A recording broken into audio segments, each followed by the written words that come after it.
Welcome to the second season of Can I Get a Retake, the podcast where education gets innovative. I'm Michelle. And I'm Michaela. Join us each month as we dive into the trends and technologies shaping the future of higher education. Stay curious, stay inspired, and come learn with us from today's educator. Welcome, everyone, to a very special episode of Can I Get a Retake? Today, we are meeting with Deanna Ploessl, a longtime GRL veteran, fast, wonderful coworker who's going to explain her role here and also what she sees in regards to the future of higher education. Deanna, you want to introduce yourself a little bit and your role here at GRL? Well, thank you for having me, inviting me. I am a project development coordinator here at GRL, and what that basically means is I am the point person for an author once their publication starts the development process. So I become their single point of contact. So instead of having to deal directly with permissions, copy edits, design, everything funnels through me so that it eliminates any kind of confusion and keeps the process streamlined for the author. What else have you done in publishing, or is this your first publishing role? This is not my first publishing role here at GRL, but GRL is my first venture into publishing, higher education publishing. I've been with GRL for 8 years now, and I started out as a web project editor, and I worked mainly with our sister company's projects for a while, and then I ventured into acquisition management and learned that side of it, and actually transitioned back into being a web editor after that, but then working directly with our GRL authors.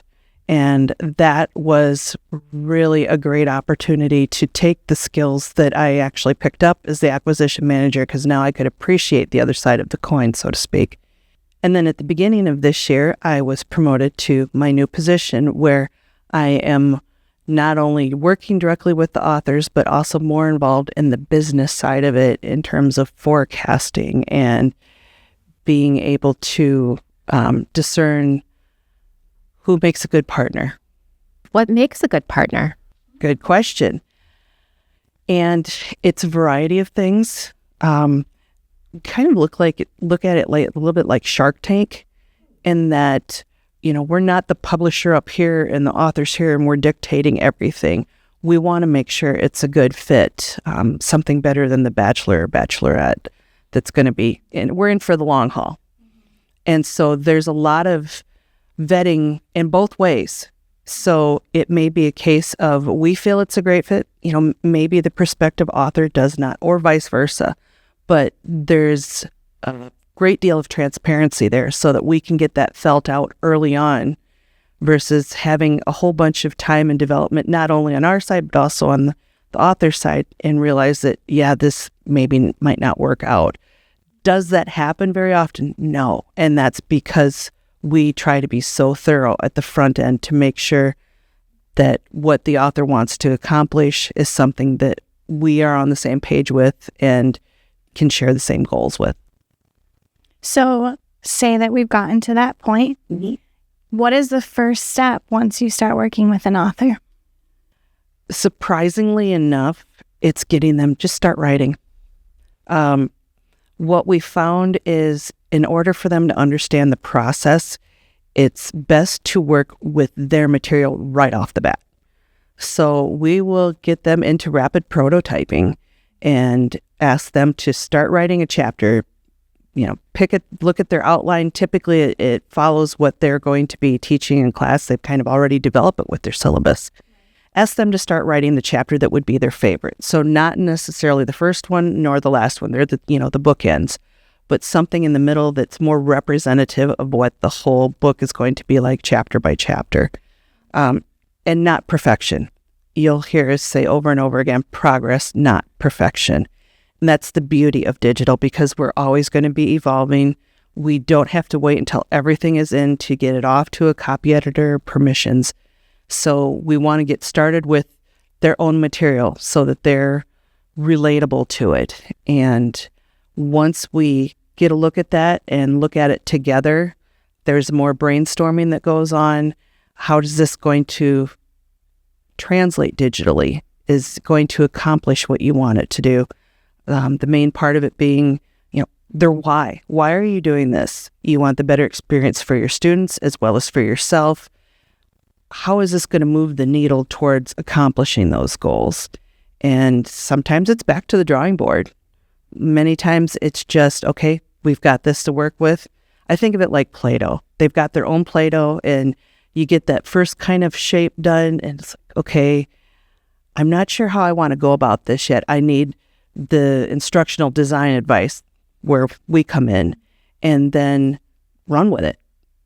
So it sounds almost kind of very loose in that respect, but it gives so much freedom for the authors. The hardest part, I think, is to kind of dispel the preconceived notions of what writing is like, because we do not follow the standard stuffy, print type of model. Right. It's about making a product that students are going to read and access in 2024. Exactly. And keeping the material concise and relevant.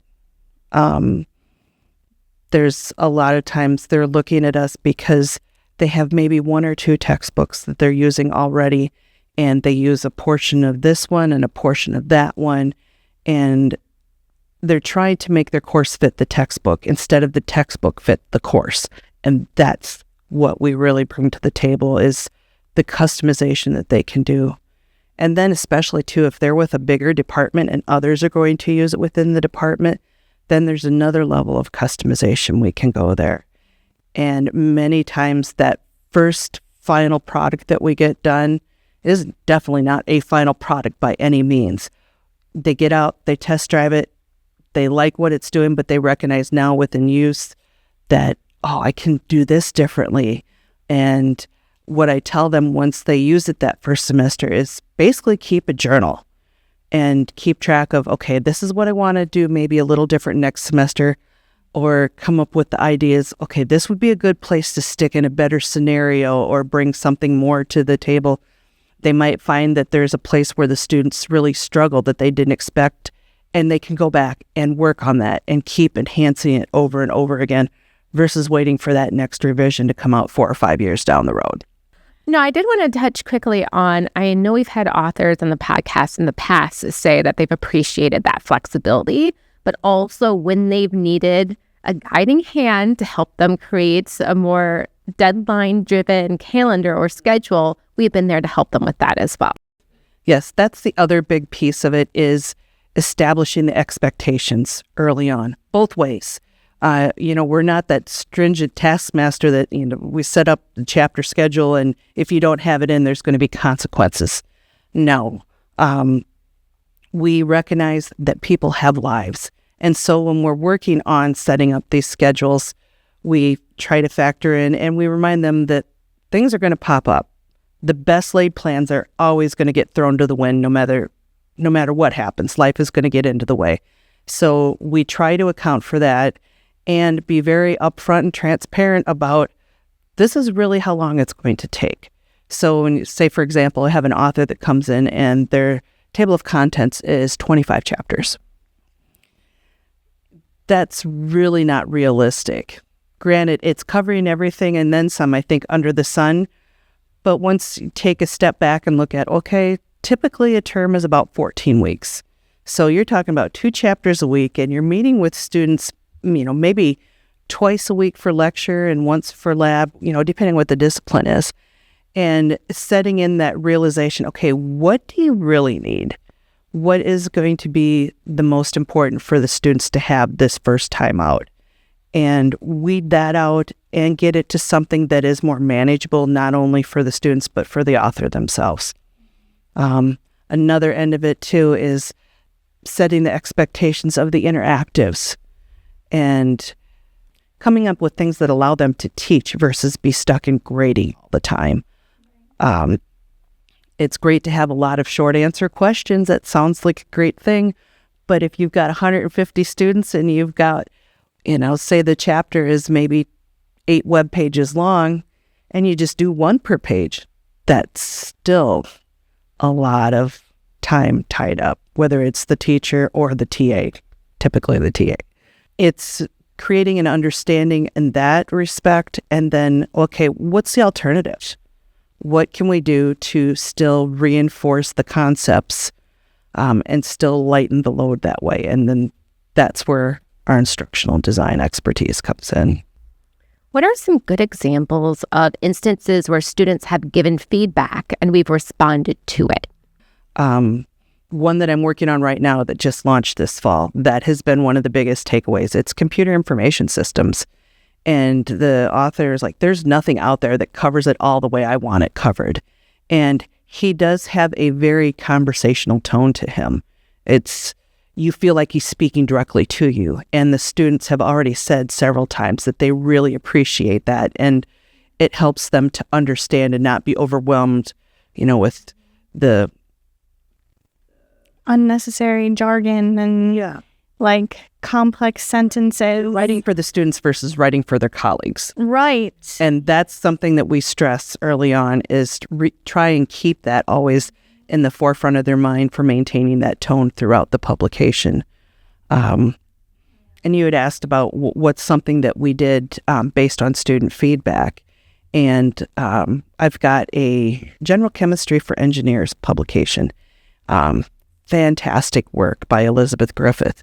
And after her first semester of use last spring, the students were looking for more help with the problems and getting practice at that. So for fall, when we launched over the summertime, she worked on adding a whole new set of questions at the end of each chapter.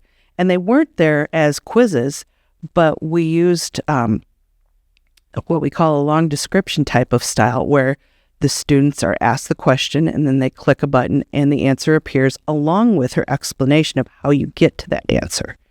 And the students' feedback on that so far has been fantastic. They said that extra reinforcement at the end is really helping them to get the concepts just solid, that when it's time to go ahead and take the graded exam at the end, that they're ready for it.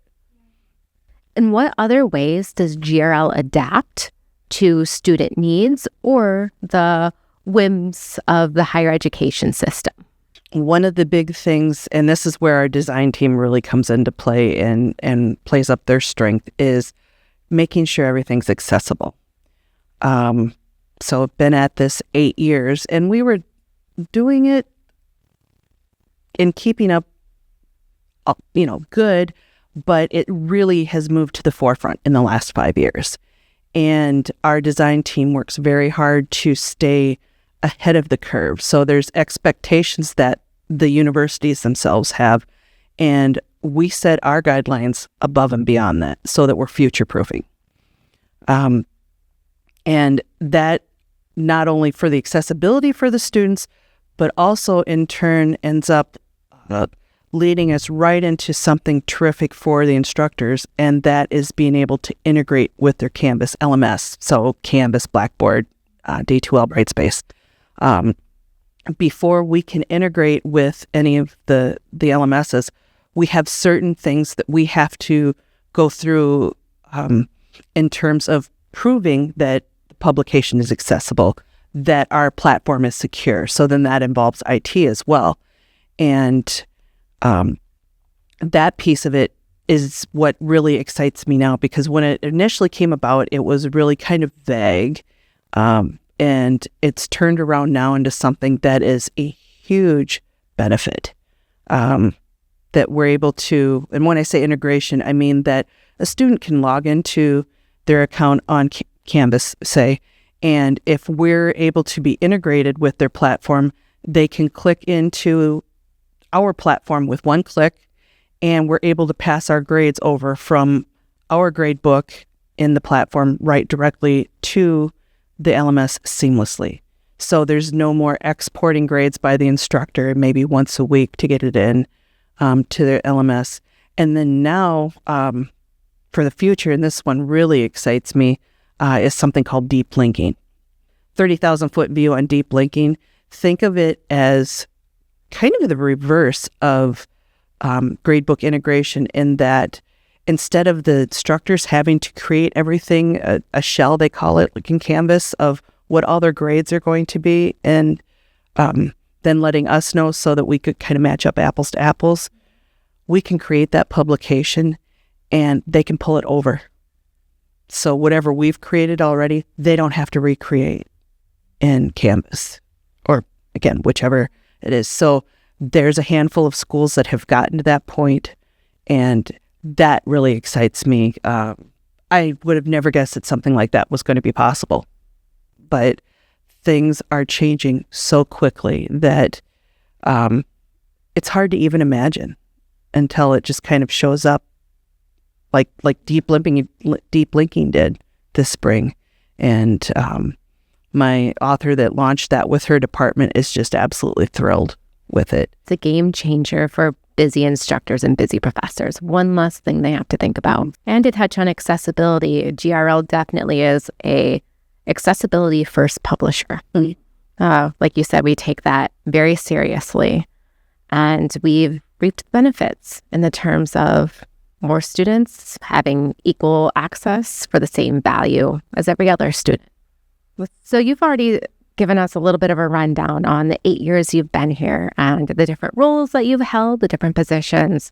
What would you say is a favorite author experience that you've had? There are a lot, obviously, after 8 years. The one thing that doesn't typically happen in my role is actually getting to meet them in person, because this position doesn't really require travel. And I was very fortunate now to have had to travel to a conference to meet up with one of my teams. And then one of our authors is actually originally from the area and stopped by the office to visit, and to be able to finally be face to face with them. That was really special for me. And we get to know our authors really, really closely. So you find out who their spouses are, how many kids they have, what the dogs' names are, and we get really invested in each other's lives. And that I really enjoy. I had one author a couple of years ago. She knows that I love snowmobiling, and out of the blue, she's like, "Oh yeah, by the way, there's going to be a care package showing up," and she sent me the cutest little box of like hand warmers, a hoodie, this really cool T-shirt about snowmobiling, and just things like that. And then I try to reciprocate the same. So I'm always got the radar on of, there's an anniversary or a birthday, and making sure that we send something out. One most recently I got such a kick out of. I had an author that 2 weeks before he went to elope, he told me he was eloping, which happened to be the same day that my son got married. And so coordinated getting a wedding gift sent to them so that when they got back from eloping, that there was something there from us. So you're part of the family. You found out before most. Yeah, really. Very much so. What advice do you have for any professors out there or educators that are considering publishing their content with us? Quit considering, just do it. That's really the hardest part, is overcoming the apprehension, getting that first chapter written. I think if you ask any of our authors, what was the hardest part of this? And it was just getting that first step going. And that's like anything, because it's something totally foreign. They've never done this before. And again, there's preconceived notions about authoring and textbook. And this takes so much of that away, but you don't know it until you get in the trenches and you start doing it. And that's why we push to get that chapter started to begin with, so that we've got something to work with and get a feel for what's to come. Because very quickly, within 6 weeks, we've got that first chapter going and all of the different cycles going that are involved with creating a chapter. Once they are in the writing process, there's any number of different things going on at the same time, whether that's copy editing a chapter that's already in, proofing a chapter that's already been built. At the same time, they're writing another chapter. That sounds really overwhelming, and it's not.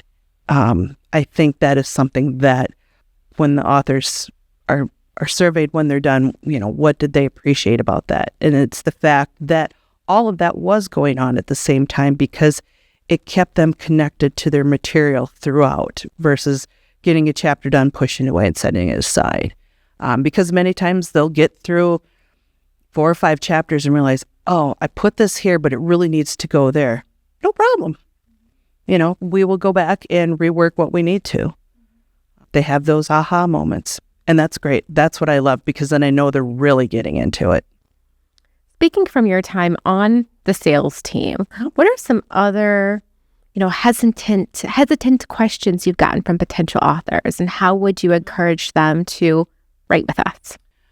Probably the biggest thing is I don't have the time. I don't have a sabbatical coming up. I'm not going to be able to dedicate the time to this. And I am constantly amazed by the instructors, soon-to-be authors, that the ones that think they have the least amount of time end up being some of the best authors. Not very many have the luxury of having a sabbatical plan to just go and write the book.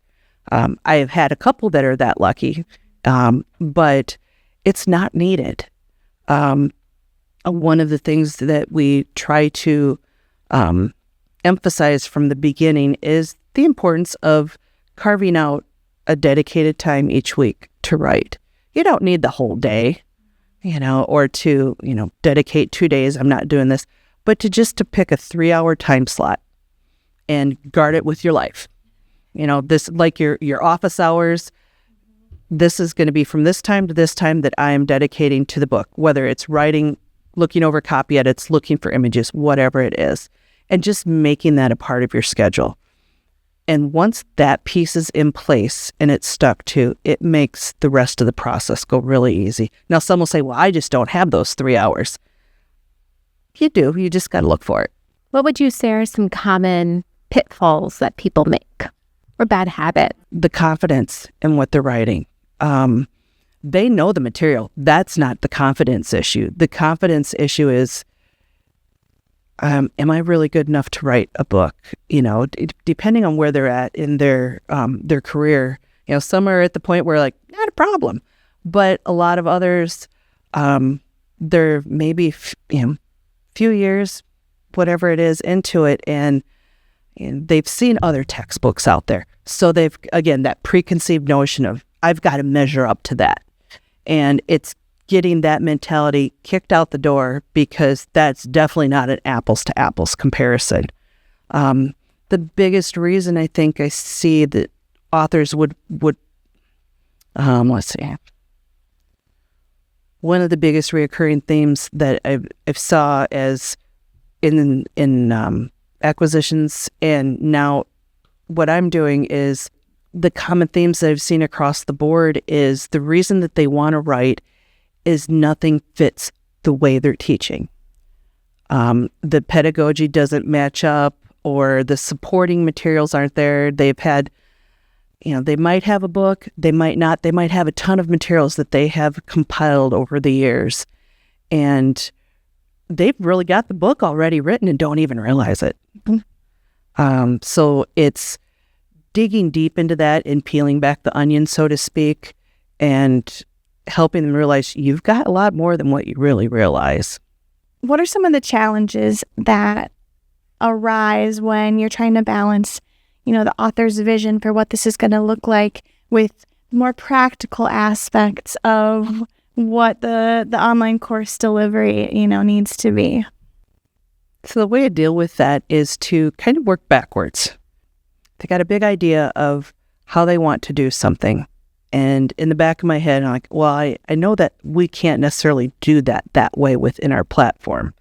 So what I want to find out is, what's the why? What are you trying to achieve by doing this for you and your students? And then exploring that. And depending on how that gets explored, favorite saying of one of our manager is the juice worth the squeeze? Mm-hmm. And sometimes the answer is yes. So then it's a question of, well, they're envisioning it this way, but I know what our platform can do, and we can still accomplish that, but in a different manner. And it's making that connection between the two and then working that out and seeing, okay, is this accomplishing what we thought it was going to do? And sometimes, yeah, it's a reality check. That's not something that can happen in version 1.0, but that can be something in version 1.5 or 2.0. So it's a balancing of expectations. Do you want to spend that much time on this one thing right now, or do we want to get the house up and built versus working on all of the grand details that you're going to put in the master bath? I have always used the building analogy, that it makes it easier to explain to someone what it is we do and how we do it. So think of me as the architect slash or the plan designer slash general contractor. Yeah. And I do think it's important to note, too, that as powerful as the platform is, we do have access to third-party vendors and also different materials such as Learnosity. Maybe if that's something you want to go into a little bit, too, that allows us to offer more, particularly for STEM courses. Yes. Learnosity is something new to our abilities, and we're just scratching the surface with it right now. That's something that I'm excited to see how that is going to continue to evolve within our platform. Learnosity, just broad strokes, gives us the ability to ask questions in a different manner than we're able to with one of our other assessment utilities. And they can be used in conjunction with each other. Well, it's Because it's all handled. specifically very helpful for math courses and chemistry, areas where the student was needed to input the answer in an exact way, that we can now have the ability to accept all of the correct answers. If you were ever a student and you had to put your math answers online, into a online platform, then the headache of trying to have it exactly how the system wanted to accept it. Even if you were right and you did it the right way, and it still would not take your answer. Learnosity is very helpful for that. And then also chemistry, the student can actually build the chemical structure with this tool. And then on the flip side for the instructor or the author is that it also now has the variability built in, so that when the question comes up, we can have the piece of that question that's going to constantly change and have a different answer, so that it is something different for each student. Okay. Top of cheating. Yes. I not so much cheating, but I think reinforcement. And that's a discussion that I guess if there's something that having my own preconceived notions when it comes to testing, graduated a long time ago. The internet was just starting to evolve when I came out of school. Yes, I'm that old. Is not so much the testing to be perfect, but the repetition. It was very foreign to me to see that someone would set up their quizzes that they had either 3 or 4 attempts or unlimited attempts to get it right. And now with things being the way they are digitally, students want to find the answer. They're going to. There's things out there for being able to lock down a browser when they administer things on campus. We don't have that capability, nor do we really want it, because it's not a reinforcement tool. And that's not what we're trying to do. We still want to gauge, did they get it?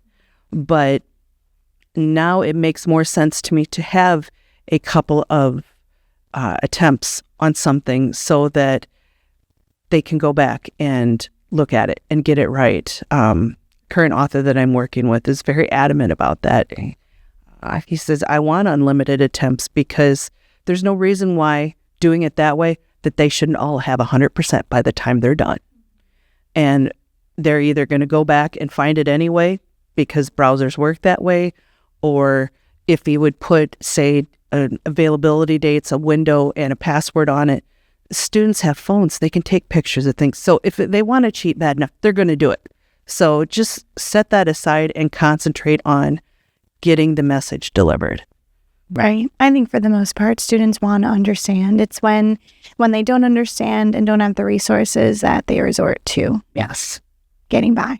And I see that as probably, at least for my own perceptions, the biggest change is it's not about having it's all right. It's about having it understood.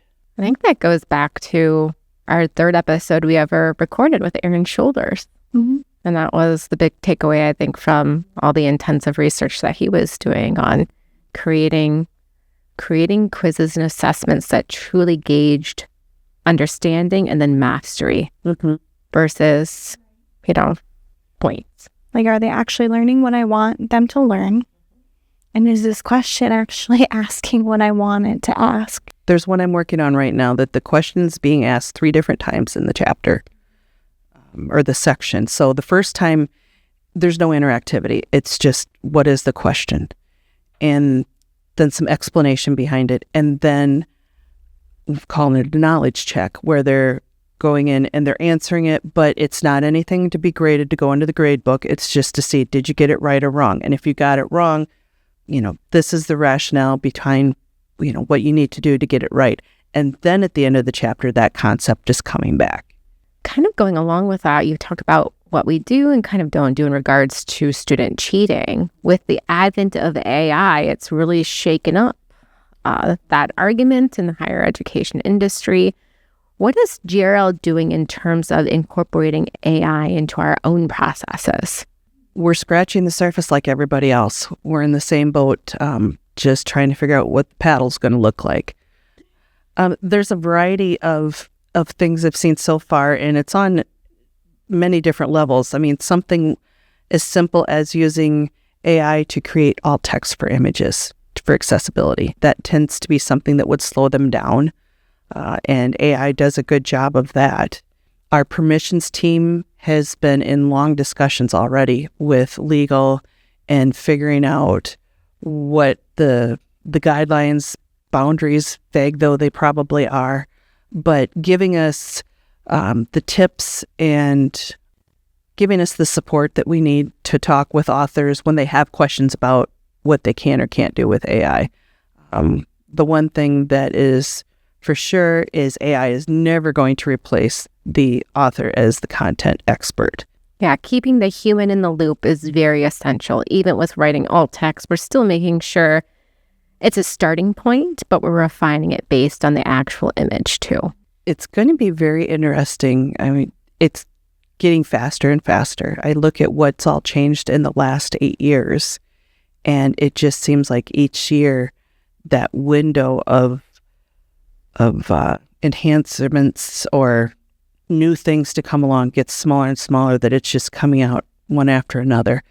That's the part that excites me now, is what's this going to look like 5 years from now? Are there any particular trends or innovations that excite you, or that you're hoping that we can have one day? Oh, sure. One of the things that I see that I'm trying to focus on utilizing more is animations. Mm-hmm. Perhaps the author has a great lecture, but does not necessarily themselves want to be on the screen.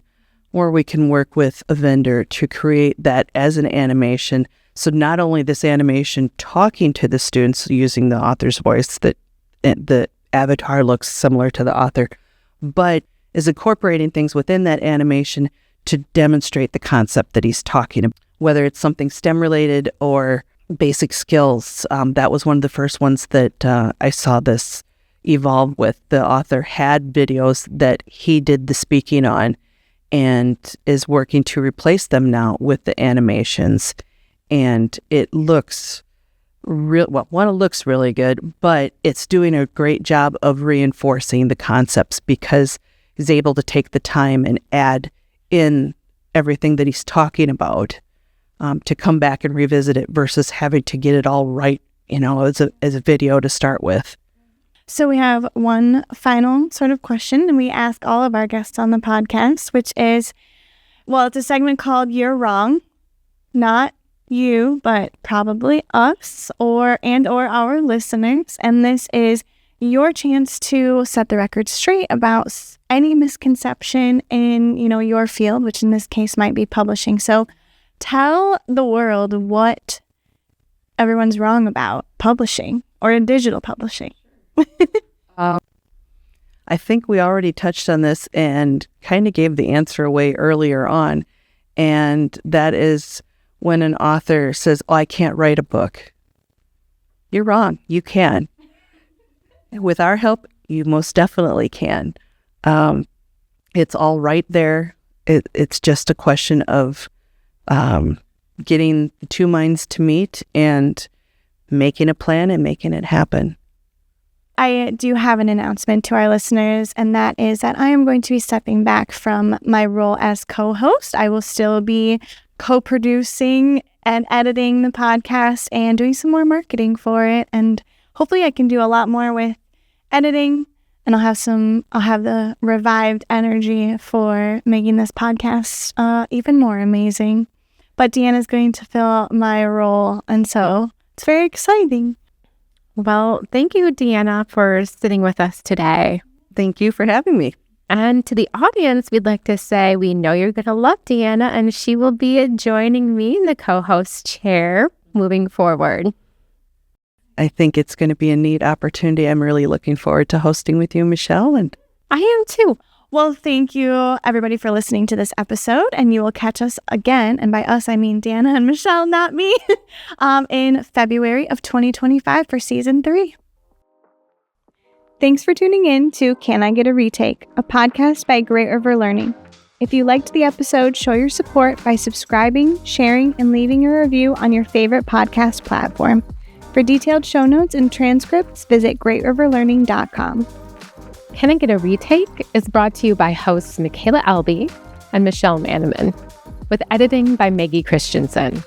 Artwork for the podcast is crafted by myself, and our intro music is courtesy of Comma Media. We'll be back soon with another captivating chat with a top GRL innovator.